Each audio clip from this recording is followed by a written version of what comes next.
kita buat, routernya ya, proses routing-nya Anda copy paste saja ini. Jadi kita tetap menggunakan, library untuk Santum ya, pakai Laravel, pakai apa, middleware-nya kemarin, kemudian, ini ada tambahan ya, di parameter middleware itu ada tambahan.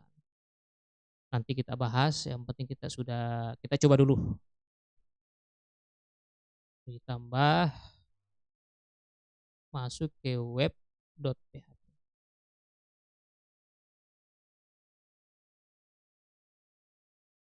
Masuk ditambahkan aja di sini, eee, ini ya, ini namanya root group ya, ini di grup. Kemudian tambah satu lagi untuk mahasiswa.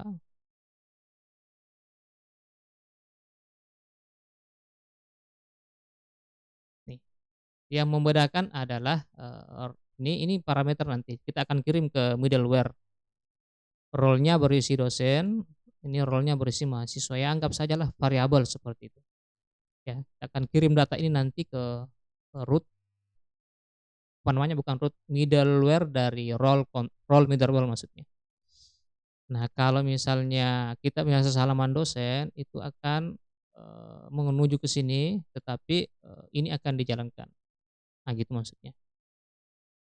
Berikutnya kalau sudah jalan, nih, sudah jalan, ya mungkin nanti ada error ya, kita lihat saja error-nya. Dosen controller, mahasiswa controller, oke. Sekarang kita login sebagai dosen lah, ya, login sebagai dosen. Nah, kita pakai untuk login kita pakai link yang sudah ada ya, login ini apa namanya, URL-nya. Ingat ya sesuai dengan, path-nya Anda. Kalau saya foldernya server API kemarin, folder aplikasi saya kemudian public login. Ini sama dengan tugas kemarin prosesnya untuk login, masuk ke, karena sudah apa namanya, karena sudah berganti user, ini user kita login sebagai dosen, kemudian @gmail.com. Password-nya Anda sendiri yang tahu, kemudian supaya role-nya muncul, Anda bisa, tambahkan kolom role di ini out controller, kemudian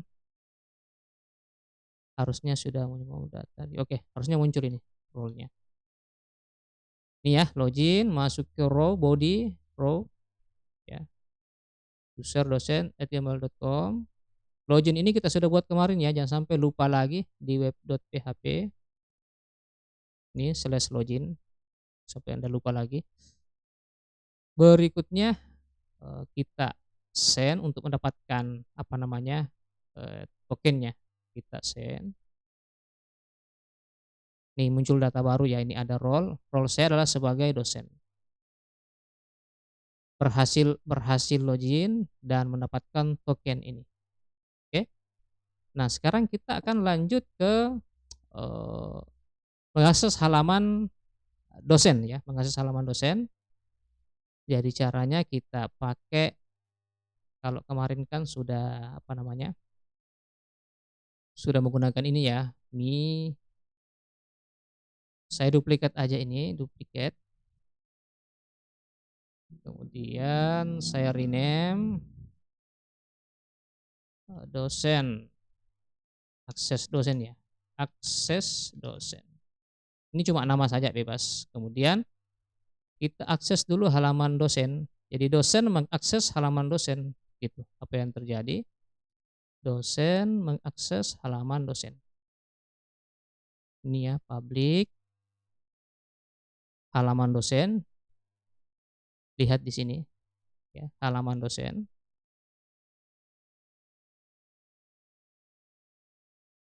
Mana dia? Nih halaman dosen, kita send.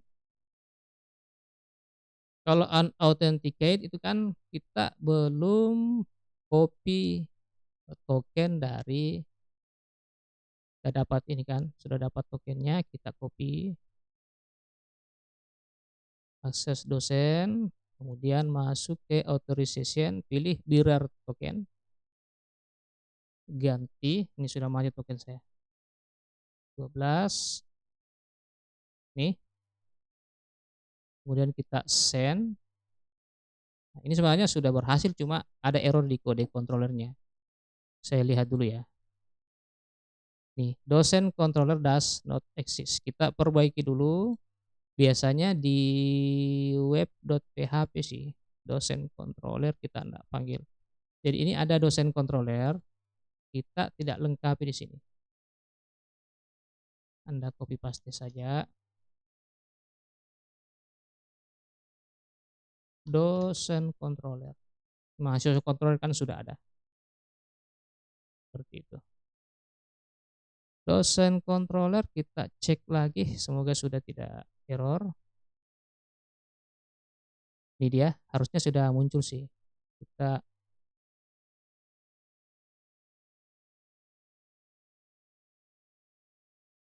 ini muncul sih datanya. Nih ya. Artinya halaman dosen ya, seorang dosen ya, peran saya sebagai seorang dosen nih, mau mengakses halaman dosen boleh dong, gitu kan. Buktinya muncullah data ini. Halo, ini halaman dosen. Seperti itu. Nah, sekarang seorang dosen mau mengakses halaman mahasiswa. Ini ya, halaman mahasiswa. Walaupun dia sudah login, seperti itu. Walaupun dia sudah login. Kita tes aja ini halaman dosen, saya ganti aja menjadi halaman mahasiswa. Kita send. Coba lihat ini ya. Di forbidden ya, role tidak diizinkan untuk endpoint. Ini artinya halaman mahasiswa sudah terproteksi ketika role seseorang tidak sama. Tapi kalau saya kembali ke halaman dosen, maka ini bisa masuk kembali. Seperti itu. Nah, kuncinya adalah ada pada web.php, ada pada ini kayak nih, seorang dosen ini, ada pada role dosen. Jadi menuju ke middleware ketika ini jalan, ini menuju ke middleware role controller, nih role controller. Pada kemudian dia mengirim nilai role dosen. Jadi role middleware maksudnya ya, bukan role controller tapi role middleware. Nah, user request user. Jika user tidak ada maka tolak gitu kan. Ini cuma validasi saja, yang penting di sinilah. Jadi kalau misalnya isinya ini kan role ya. Jadi isinya tadi kan role-nya itu dosen dan kebetulan role-nya juga di tabel adalah dosen. Jadi dia ngecek, saya berikan gambaran, dia ngeceknya misalnya tadi di middleware ada ini ya, ada role dosen ini, web.php ada role dosen. Artinya dia akan mengirim data role dengan nilai dosen ke middleware. Jadi konsepnya seperti ini. Anggap saja ini database ya. Database itu ada tabel user. Kemudian ini middleware. Atau ini ya, ini middleware, ini model lah, model user. Nah, ini ditanya di middleware ini akan bertanya, tadi Anda sudah ngirim role .2 dosen. Oke lah, saya tangkap dosen. Saya singkat ya. Dosen.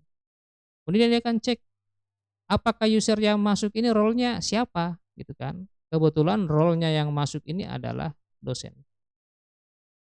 Dosen juga ya. Nah, dia akan bandingkan ini, dia akan bandingkan apakah DSN sama dengan DSN. Kalau ya, maka lanjutkan ke request berikutnya. Kalau tidak, maka ya berikan keterangan warning error gitu kan.